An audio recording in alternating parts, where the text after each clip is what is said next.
Hi, I'm Wyatt. Welcome to the Ark of the Covenant dig.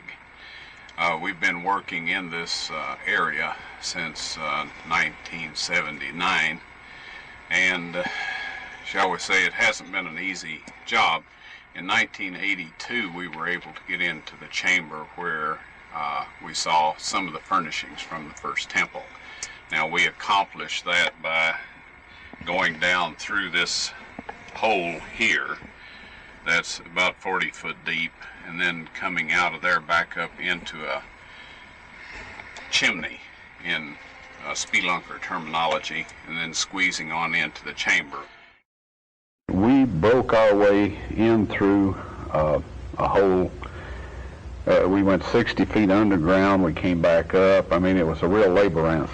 But once you got in this chamber, there sat a door right at the end of the chamber. And the people that brought this thing in busted a chunk of stone loose, dug out from behind it, laid it down, cut a doorway out in there, carried this stuff in. And then they covered them with animal skins, and then they covered them with wooden boards, and then stones. They packed that thing full of stones, backed out and shoved that chunk of rock back in place and filled in behind it. And today, from the outside, it just looks like a crack that an earthquake made, and there's a lot of those in that scarp. Now, if it were just simply getting into the chamber, we could do that. But once we get in there, we have to have the ability to get all of those things out of that chamber and safely to the surface. So it's not like just treasure hunting where you go in and get whatever is there and take it out. We have to consider taking care of the objects that are beyond this wall.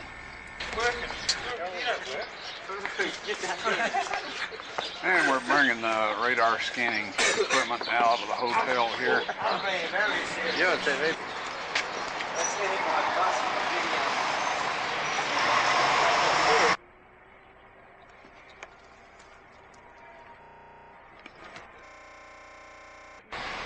That's right, and take about a minute for the scan. All right. Tell them to start.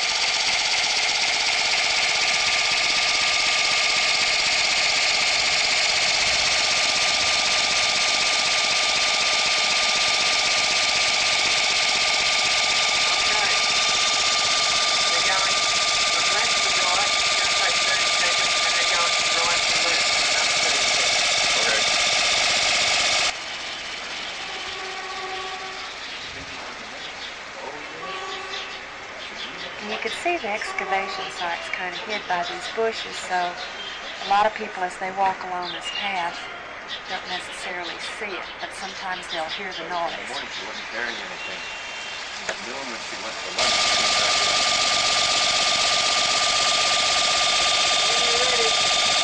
Now I think these must be cracks in the rocks. These little white lines going through there must be cracks or something. From here to here, the transducer is stationary, because it's all the same all the way down. And it looks like there's a cavern there, which I don't know what scale he had it on, so you can work out how deep it is from the surface, or from where the transducer is to the cavern, if you know what scale and you've calibrated to that scale.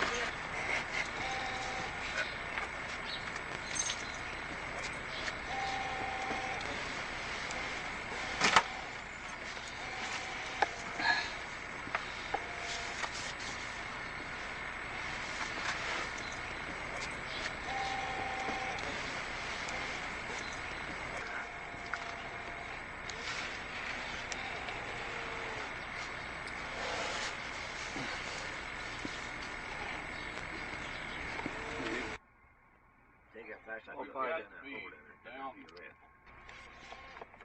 is what, 40 feet down? Roughly, yeah. 45 feet down? Old wall we found. All digging down.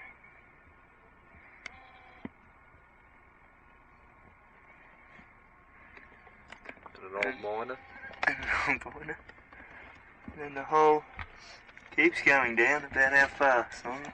That's another 10 feet down there. 10 feet down to Ron down the bottom. He's found a really On the end of a jackhammer. About to, contemplating. Just.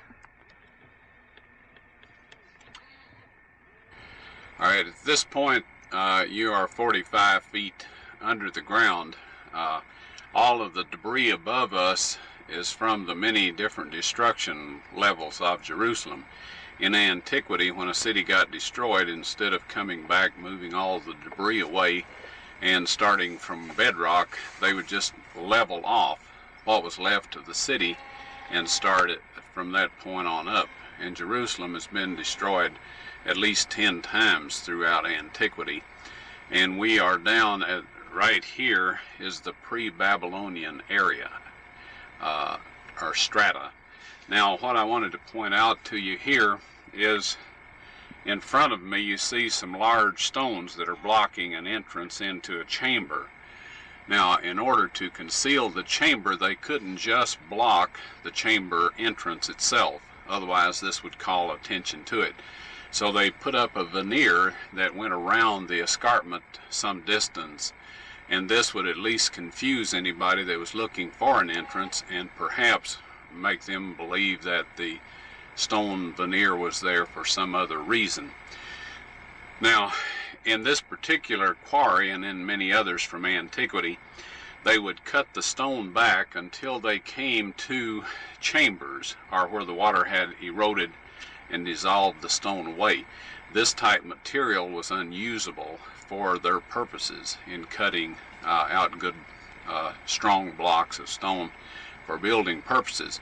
So when they cut into these chambers, they would go around and leave a thin wall between the chamber and the outside, taking all of the good stone away.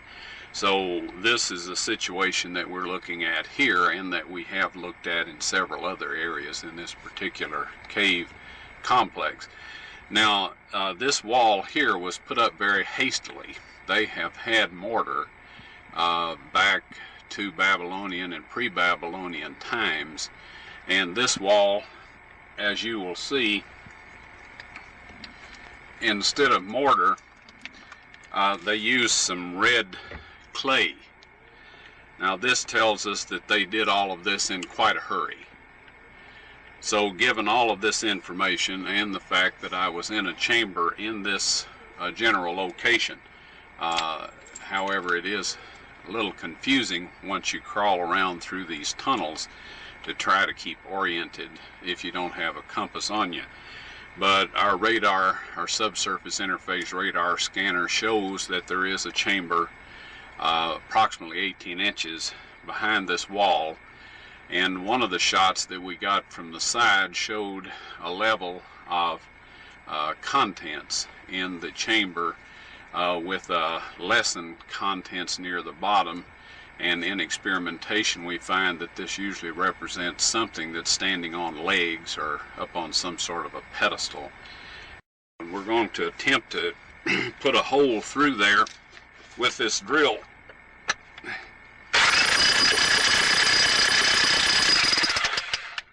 All right, now, as we're down here with a lot of debris over us, quite enough to bury us, and some future archaeologist, if time lasts long enough, would find our remains, that is too much vibration down in this area and would trigger earth slides, which we have experienced several of. So you can see, this is teensy. You think that's okay? This is frightening.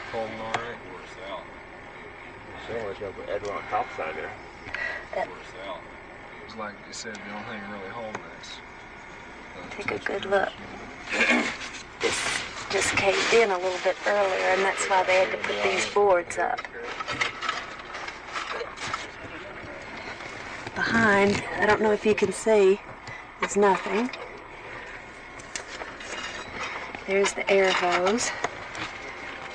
There's Frank laying the drill down. And I am going to very carefully try to scoot down a little at a time. Oh. You can see it's straight down. There's Frank with a bucket of rocks.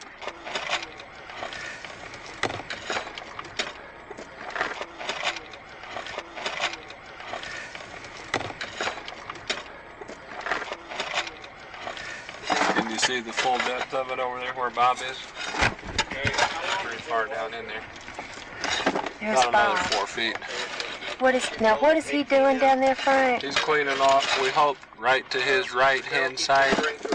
The face of the cliff goes straight down, and we're hoping that that will be the chamber to the right if we can find our way into it through solid rock right there. You Wow. can't see it too well from where you're at, but it's been plain straight down.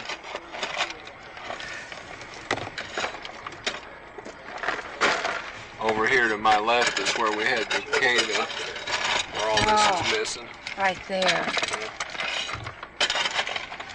I don't know if this is recording very well or not. Looks like I'm fogged up, but you can see I am in a very confined space. And these guys have been working in here non-stop, day after day. Probably try to find the entrance, because to use a jackhammer with all this loose material would be almost impossible. We've already had one cave in. Yeah. So we'll have to go for finding some way into it, if we can, like a door or some kind of an entrance to it. It's hard to believe. Okay. I think I probably better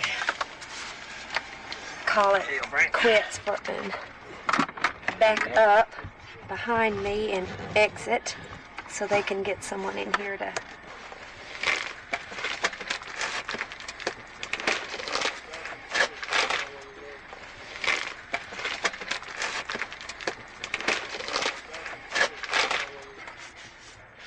Okay. Did you see the wall and all that? Well, yeah, I didn't go, very far. Yeah. I just went down to about there. Okay. But you It's did far see the enough. wall? Yeah. You can see how small that hole is.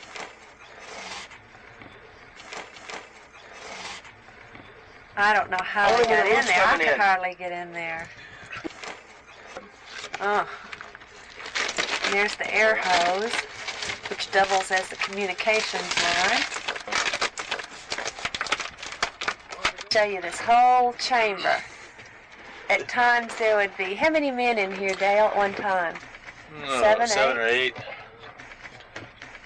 And I'm looking straight up now.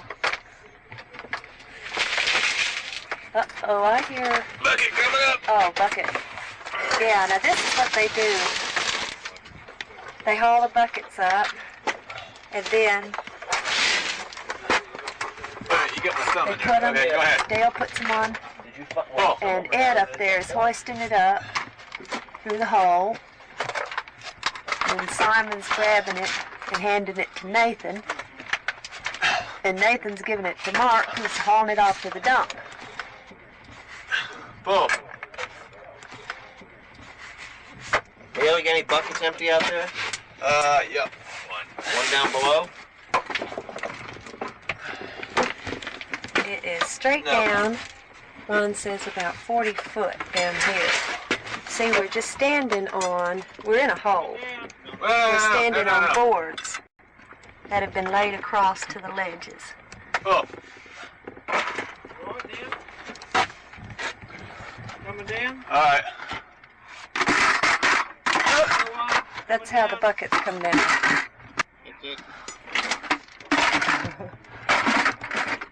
That it? I missed that, but they just toss them down the hole. First time in 10 months. Well done. That's very good work. Knock that one over. We're going to follow Mark over to the bus station. See, what they have to do is every time they get buckets of dirt or rock out of there, they have to walk along this path. Now we're heading towards the bus station, where this morning they got tear gassed twice. And Ron was over here dumping rock at the time and got it full force.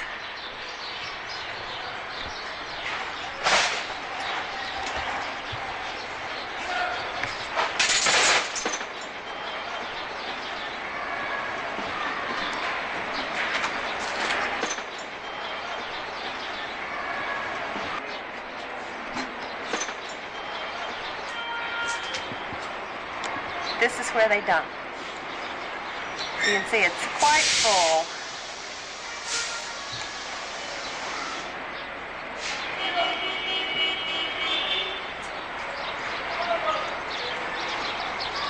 We're standing now at the edge of the garden tomb area where the bus station is, looking outwards in the direction of the excavation. Now, I'm walking around. We're going to go up and look at the bus station where all the tear gas came from this morning.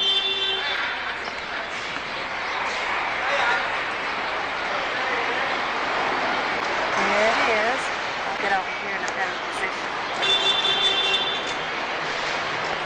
If I fall, it is straight down.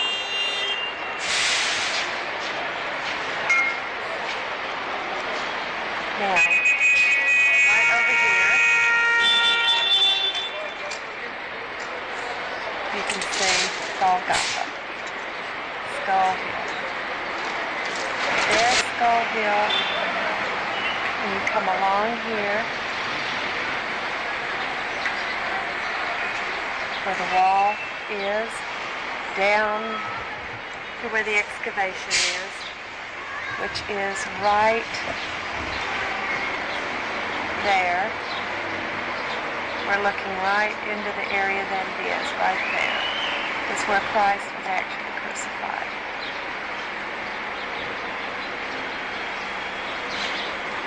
And then right around the corner is his tomb.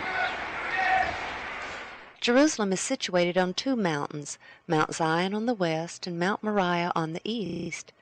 Moriah extends from the Temple Mount on the south end and continues beyond the city wall to the north. In ancient times, a dry moat was cut through this mountain to prevent invading armies from easily entering the city from the north. The northern part of the mountain, located outside of the city, was then used at some point in time as a quarry, and where the mountain was cut away is very visible. Along the escarpment or cliff face which was formed when it was quarried is located the tomb. Also along this escarpment is the well-known skull face. And between the skull face and the tomb is the site Ron Wyatt pointed to in 1978 when he said, "That's Jeremiah's grotto, and the Ark of the Covenant is in there." North of the city wall of Jerusalem sits a beautiful garden. Within this garden is the tomb known as the Garden Tomb, chiseled into the rock of the northern part of Mount Moriah. Okay, now we're going to go in.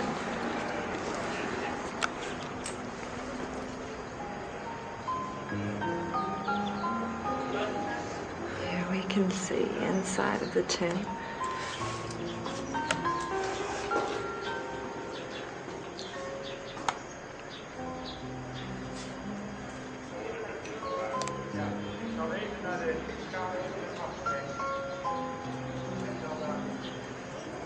It's a very old cross.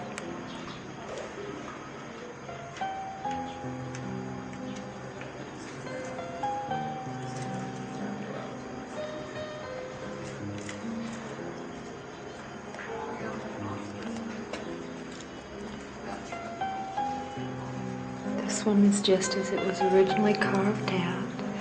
This is very small. small area. I don't know if someone was to be buried there or not. But here we can see, right back here, it was dug out more,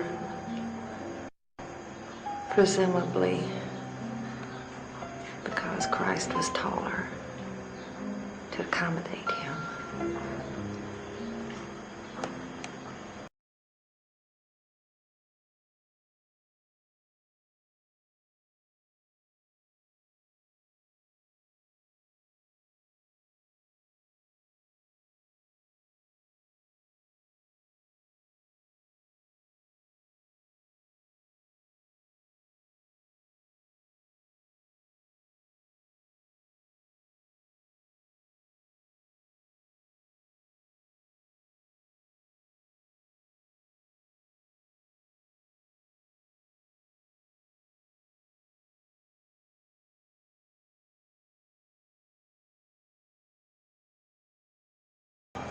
Was out this door that Christ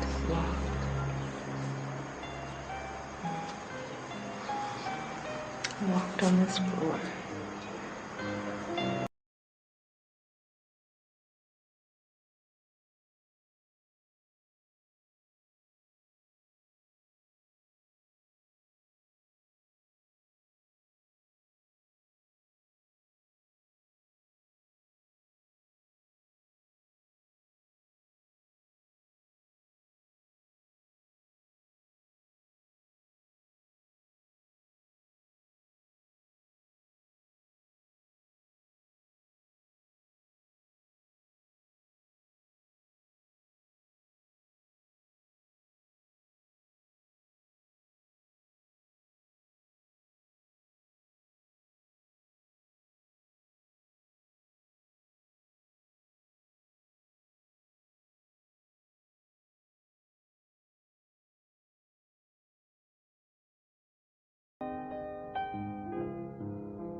What I discovered when I started excavating down that cliff wall, first of all, I discovered the cutouts in the wall of the cliff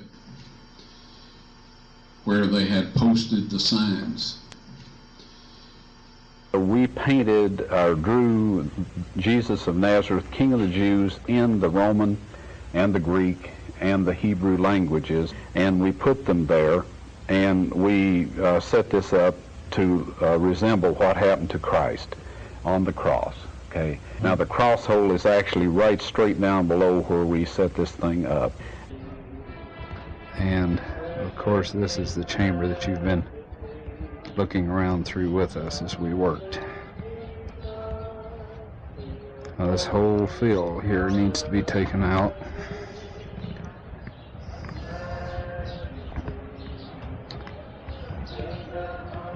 Here we have niches. These are where the titles of the criminals that were crucified were placed, the name and what they were accused of. This is one right here, and then there's one right up there, and then of course there's one right under that rubble right there that we have filmed before. All of that needs to come out, and right back directly behind and under all of that rubble is a cross hole right directly below the center line of these niches. And then out from that is a first century Christian church, and the massive 13-foot 2-inch stone that sealed the sepulcher that Christ was buried in is affixed into the wall of that first century church that's buried on this site. And this then is the Calvary Scarp, or escarpment, the place outside the city on the north side where most of the traffic passed through that criminals were executed.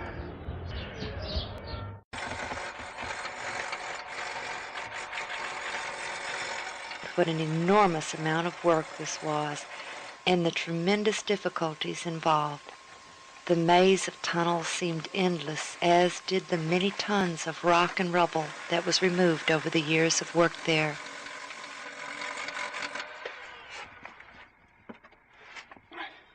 He didn't confine his search for the tunnel to the cave system. He believed for various reasons that it most likely had its beginning in Zedekiah's cave, the huge ancient quarry underneath the old city, carved out of the southern portion of Mount Moriah. He found a tunnel entrance sealed with blocks which appeared to be heading in the correct direction.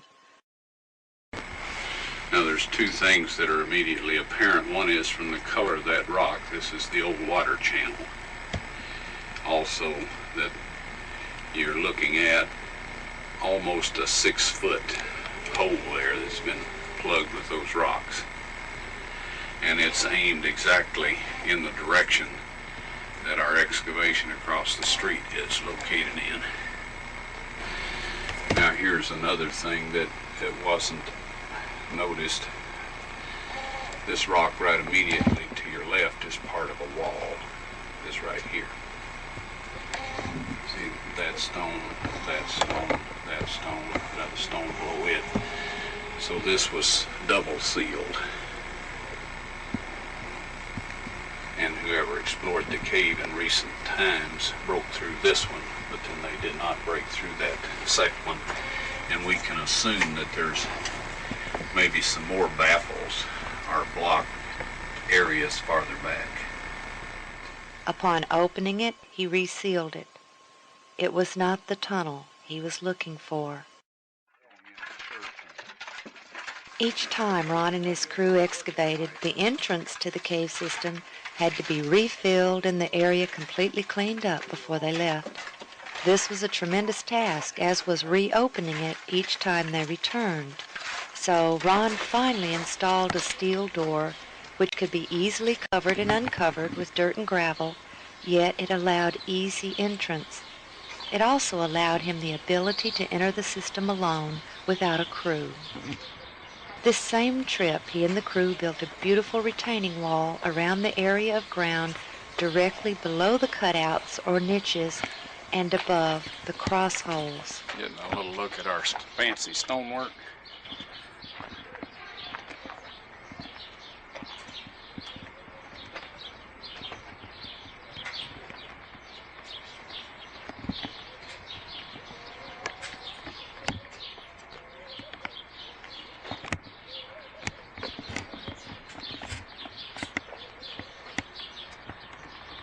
Ron continued to persist and spent every spare moment and every spare dime in his search for the tunnel.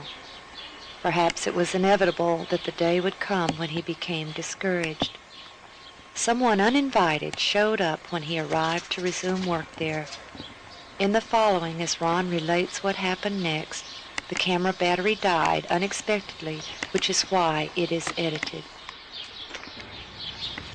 And when I arrived at the Jerusalem Hotel, sitting on the front stoop was this medical doctor who said, "Ron, I'm here to help you." Well, bless his heart, he hadn't asked my permission or anything, said nothing, he just popped up. Well, that makes me rather unlikely to give him the combination to the vault, if you know what I mean. And so, anyway, I was convinced that one of my dumb mistakes had been too many, and that God couldn't use me anymore. So he'd sent this fellow there so I couldn't work on the Ark of the Covenant. And he would have had to share my experiences in order to know what a crushing blow that was.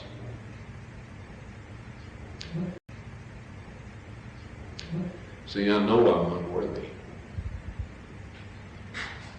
And I thought, okay, finally you've messed up and you're out of it. I said a little prayer. I said, Lord, I'm sorry. If there's anything I can help, whoever you want to finish the job, just let me know and I'll do what I can. Well, I couldn't work on the Ark of the Covenant with that guy around, so we volunteered to clean the garden tomb. In the back part of it, there was about 100 years worth of garbage and one thing and another that had just been thrown back there over the years. So we hauled out of there something like 20 big truckloads of trash. And it was hot that September, blistering hot. And I had gotten a little fan to get some air stirring, and the fan died. Well, added on the rest of my miseries, that was almost too much. You know, you remember the story of Jonah and his gourd vine? I could sympathize with him at that point in time. Anyway, I told everybody else, I said, look, just find you a shade somewhere and eat your lunches. And I'll try to fix the fan. So I just sat down on the sidewalk. Anyway, I was sitting down there working on this fan, and a voice said to me, God bless you and what you're doing here. So I looked up, and this being was up on this landing, the top of those stairs. Looked exactly like I figured Christ would have looked. And the outfit that he had on was not exactly like the Muslims wear today, but it was closer to that than it was anything else I had seen. So I said, are you from around here, sir? And he said, no. And I said, well, then you're a tourist. And he said, no. And I thought, well, he doesn't want to talk with me. Obviously, I didn't know what else to say. And then he said, I'm on my way from South Africa to the New Jerusalem. well, that certainly eliminated a whole lot of possibilities there. Immediately that proved that he was a heavenly being. And I just sat there, didn't say anything, and he looked at, just continued to look at me. He said, God bless you.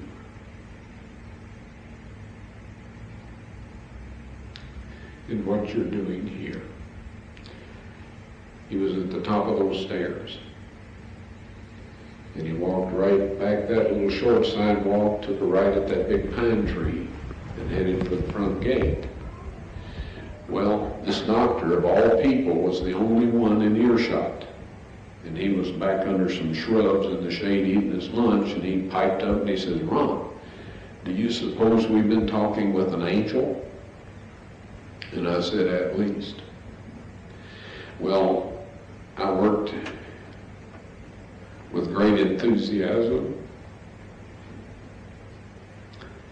for the rest of that day. When we left the garden tomb, I asked the ladies in there, I said, what did you think of that big, tall man dressed in ancient Jewish garb? They looked at me kind of funny. And they said, there's been nobody in here like that today. And then one of them said, well, Mr. Wyatt, there's never been anybody in here like that. So somewhere between where he turned right past that pine tree and before he got to the office, he went on to the New Jerusalem.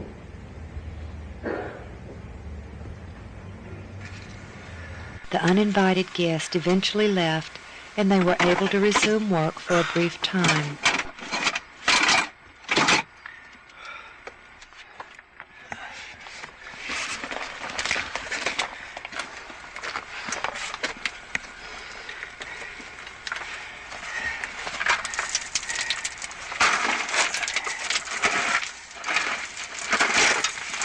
At this time, Ron made the following discovery.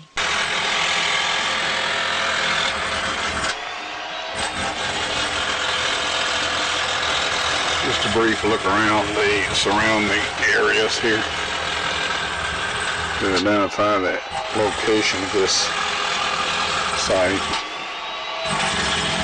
Down to the left, of course, is down where the work's being done in the excavation.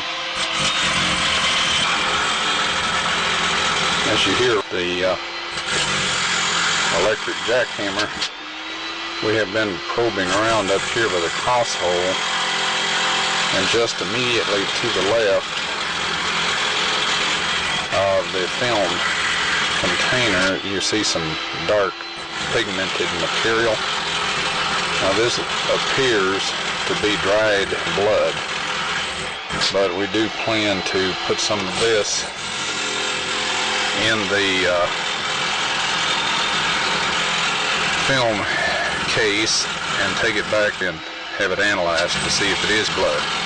Now this is right under the cutouts where Christ was crucified and near the cross hole that we believe to be the one he was crucified on.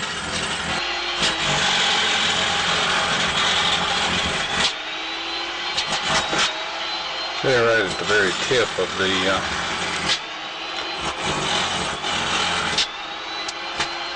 tab, there's some more of this real dark material. As soon as it's exposed to the light, it begins to turn a lighter brown, and this is typical of very old blood.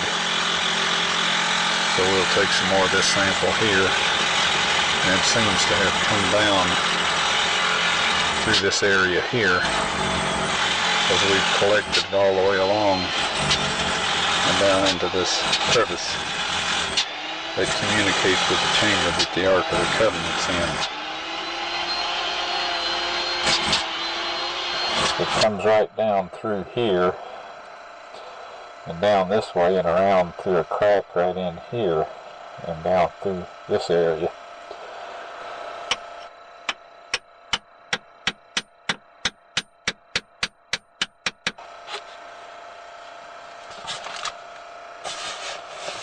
Anyway, I have several samples of it that I have taken. For many years the specimen sat untouched. Then in 1996, when Ron was in Great Britain, Richard and Elizabeth Reeves and their sons came to Nashville to our home.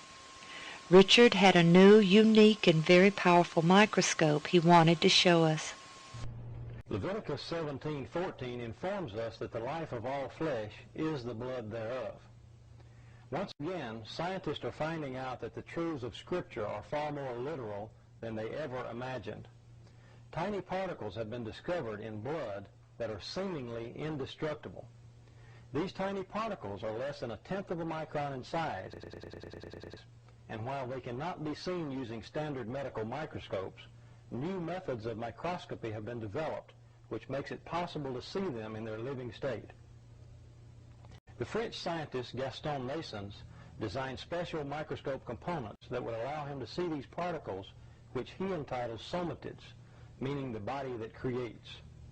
Through experimentation, Professor Naessens found that these somatids contain genetic material yet to be fully understood by the scientific community.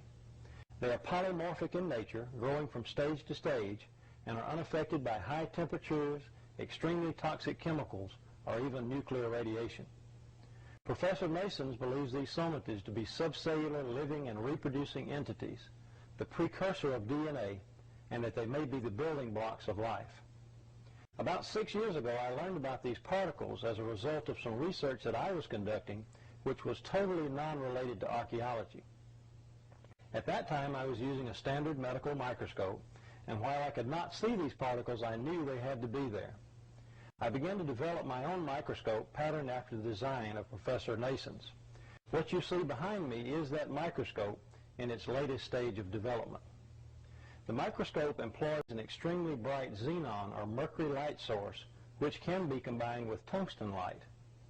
The light is directed across the microscopic specimen rather than on or through it in what is known as a dark field configuration.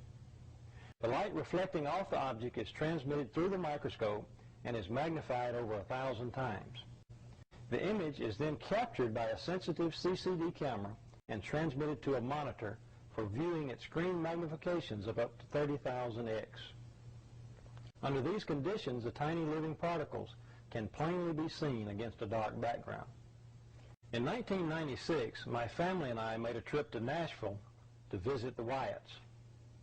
I brought along the microscope, which at that time was somewhat portable in its early stage of development, and set it up in the basement of the Wyatt's house. One evening, Mary Nell Wyatt asked me to take a look at some material from a burial cave to see if these tiny particles were present. Without my knowledge, one of the samples was actually the blood sample that Ron had taken from the Ark of the Covenant dig. The sample was placed under the microscope, and as the specimen began to come into focus, thousands of tiny particles, somatids if you will, became plainly visible. At that time, Mary Nell, who was standing behind me, began to weep.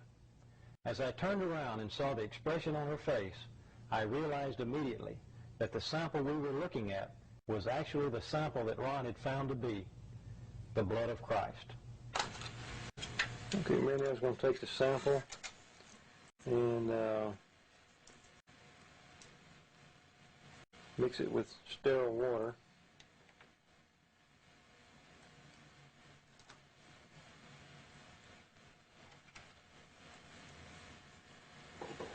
And a test tube there that we've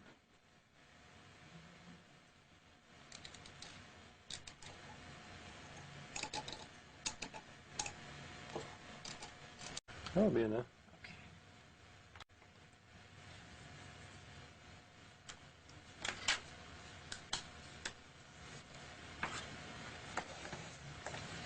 And she's going to take some sterile water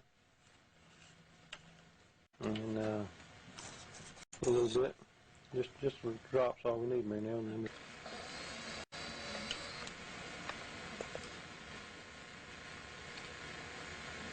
Okay, so now that we've got the sample on the slide, we'll go ahead and focus into the sample and see what comes up on the screen here.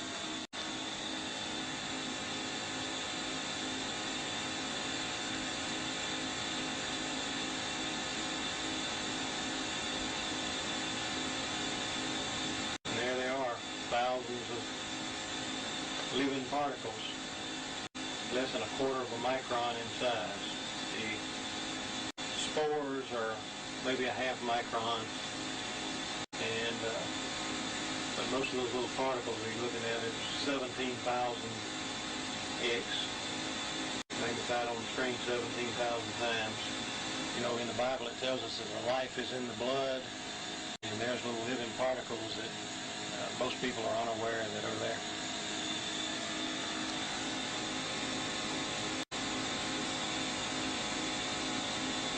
And this is the same thing we see in living blood. The scientist in Canada says that these things never die. The blood may dry up, but these things, he says, they're indestructible, and he says they are the basis of life.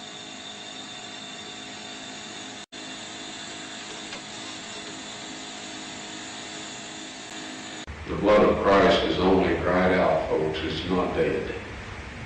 When we rehydrated it with normal saline, 72 hours of body temperature with slight, very gentle swirling, and put the white blood cells in a growth medium, 48 hours later, we did a chromosome count. I didn't. This was in Israel. It has 24 chromosomes. Only. All of us here have 46. Unless, you know, there's a couple of genetic anomalies that make that different.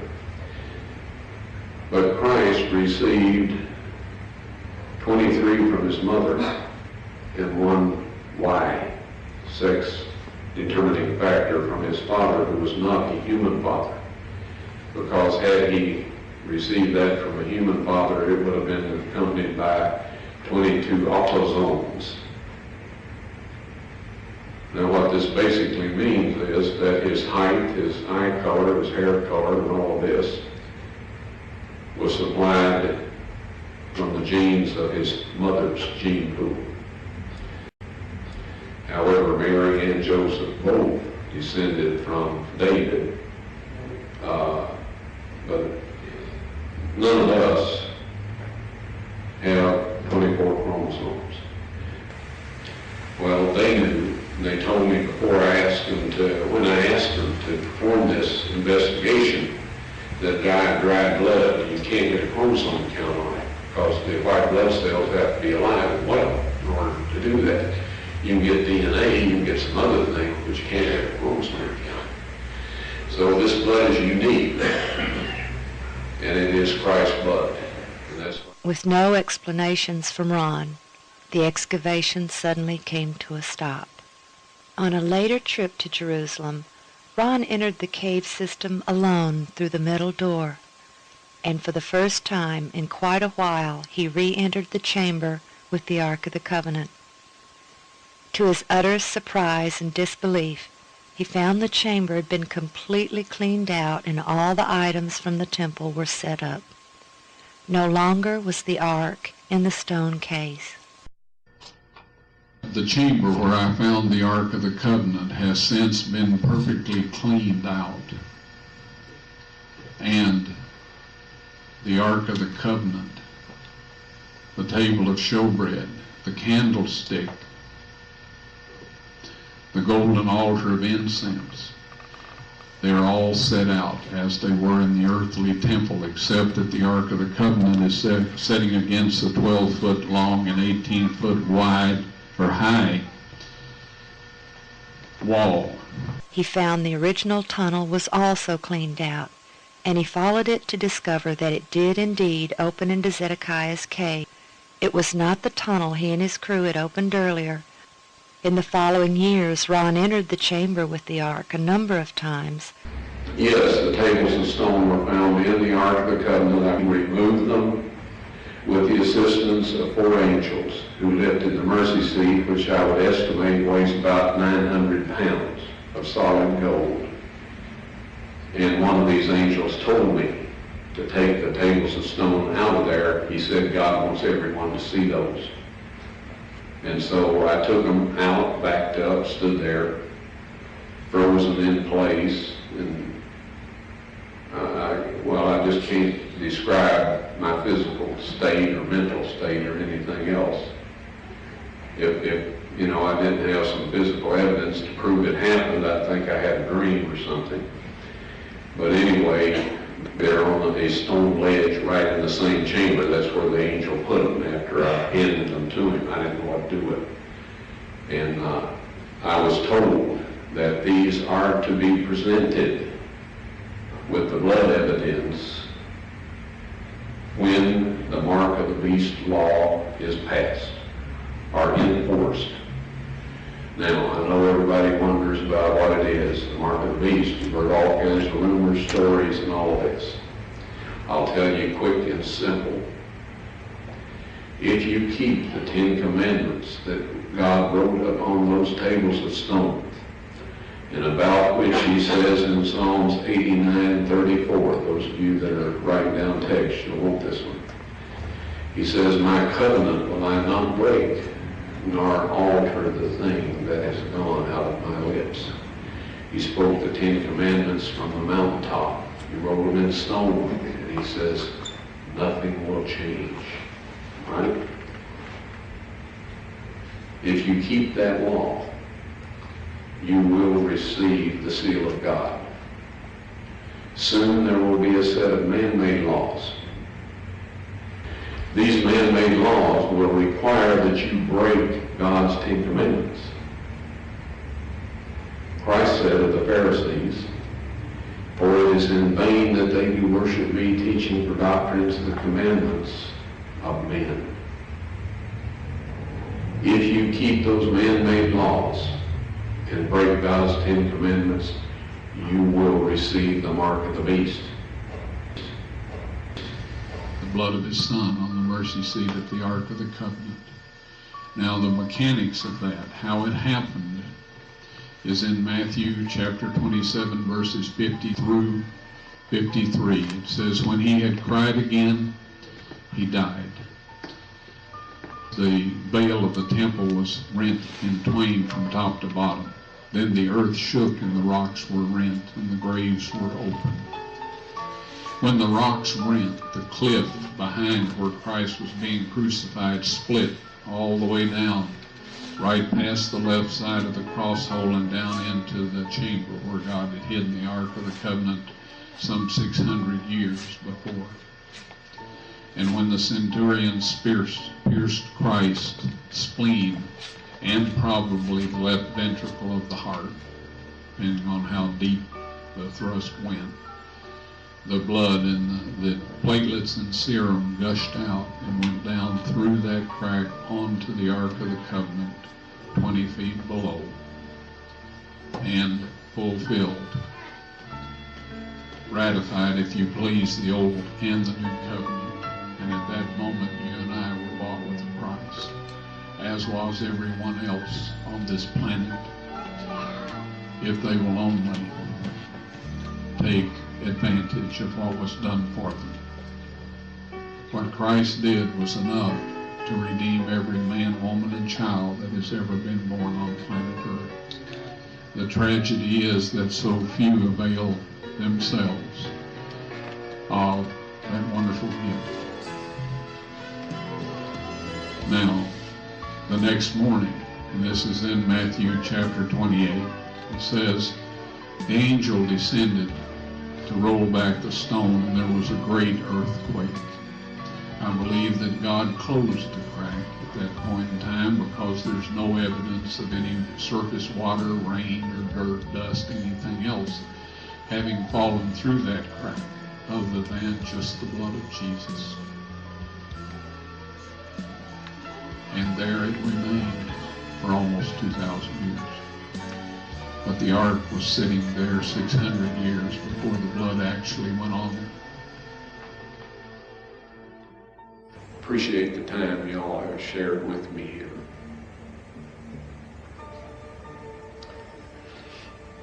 When I get to heaven, I'm going to look around, and I want to see every one of you there. You can make it with God's help. Please, don't let all of that go to waste.